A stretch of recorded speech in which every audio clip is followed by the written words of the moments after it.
Hello, yeah, just an update video on my hi-fi.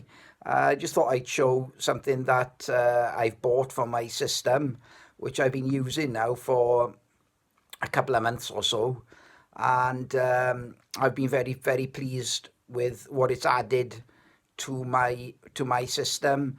I've bought an integrated amplifier. It's not a new one. I bought it second hand. It's an Exposure 2010S integrated amplifier, which is what you see here behind me. Um, yeah, so I've used and I've tried various different amplifiers over the years, and loads like NAD. More recently, I've been using a Heed amplifier, which is the amplifier you see above it, which is above it there. So I've been using that to great effect. But I wanted an amplifier that produced a little bit more power. I wanted to see how well, and experience how well my speakers could be driven by a more powerful amplifier. Um, and for quite a long time, I've been really interested in exposure amplifiers, and having used other makes before, like Name, NAD, I've tried Rega, Heed, obviously. I thought one of the manufacturers I haven't tried, and I really wanted to try it long term in my system, was an exposure amplifier. And I read a really good review a long time ago, which I revisited and read again more recently. It was on the Stereophile magazine, and this amplifier was very well reviewed there. It's an Exposure 201OS, and one came up for sale, and I managed to buy it. I thought £300, yeah, bargain, and I'm glad I did. It certainly gave me the opportunity to kind of understand then what an exposure amplifier can bring to my system, and then possibly if at one point I would want to move up further up the scale in terms of their amplifier range, or think of maybe long term getting an amplifier that I can, one of the more current range, that's in the current range, then this would give me an idea of what I can expect. And yeah, I've been really pleased with it. It's 75 watts per channel into 8 ohms. My speakers are 6 ohm speakers, and it drives them effortlessly. It just, well, for instance, what I found, I do have a subwoofer which I don't use at all with this amplifier. There is no need for me to use it, because the amount of bass that these speakers are producing whilst being driven by this amplifier is plentiful. It's very well timed.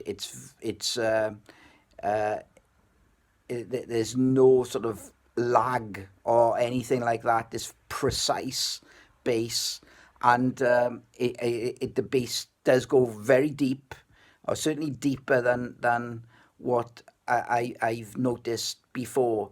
And I don't only use a pair of Riga RX3 speakers. I do also have a pair of reference 3A dulcet stand mount speakers, which I use, and which have, for a stand mount speaker, produce really good bass.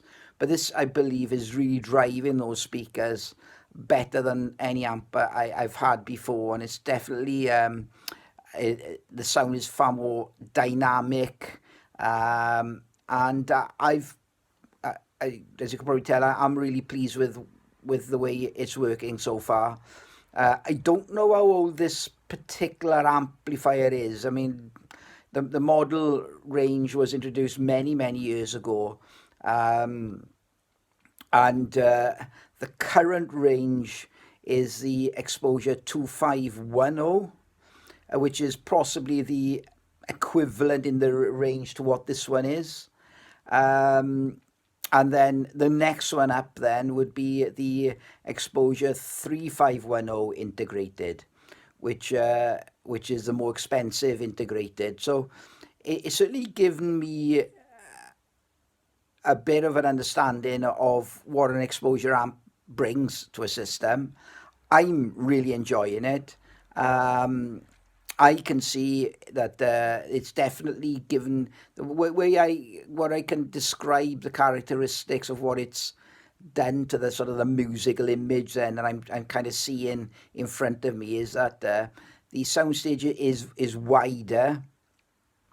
It's extracting a little bit more detail, and I definitely, as I've explained, the bass appears to go a lot deeper.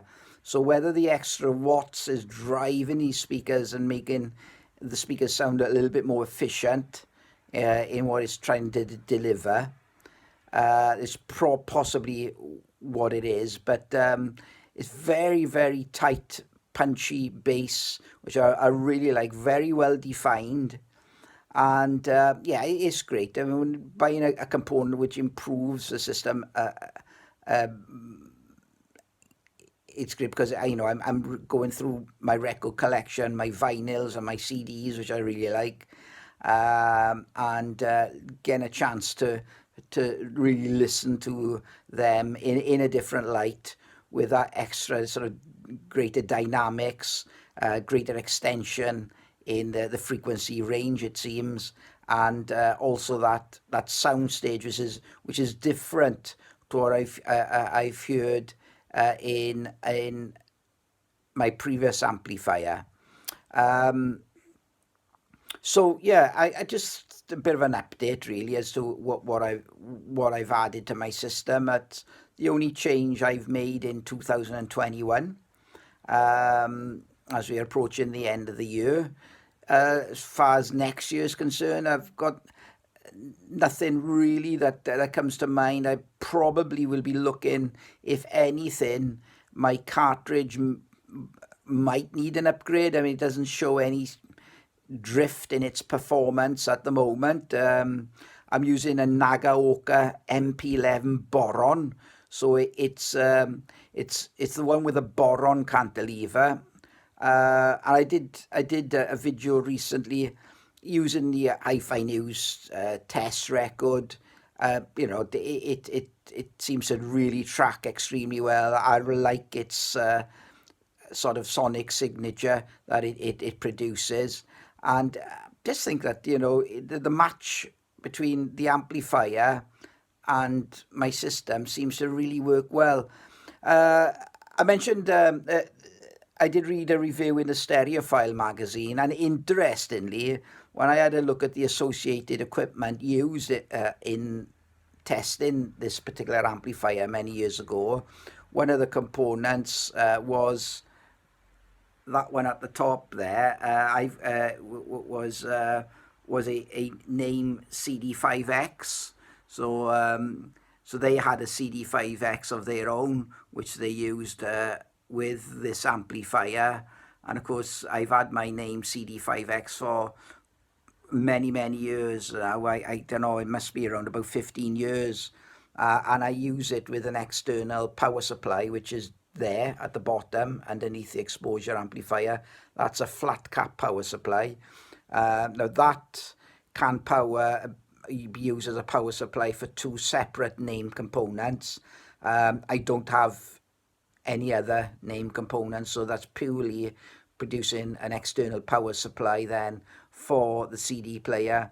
It really sounds really nice, and I've got no reason to want to change my CD player source. It's incredibly reliable, and it's used, like I say, almost daily, along with my vinyl record player. Incidentally, the record player that was used in the Stereophile review then of this exposure amplifier was a Lynn Sondek, or a different specification. I mean, there's so many different specifications of Lynn Sondeks. certainly quite different to mine. Mine is, there's mine there. I use an external power supply for it, which is made by Heed, and that works really well with my Lin LP12. It's a Heed Orbit one, so and a different arm to what would have been on the LP12 that Stereophile would have used all those years ago. So yeah, just an update from me, really, just to show what I've changed this year.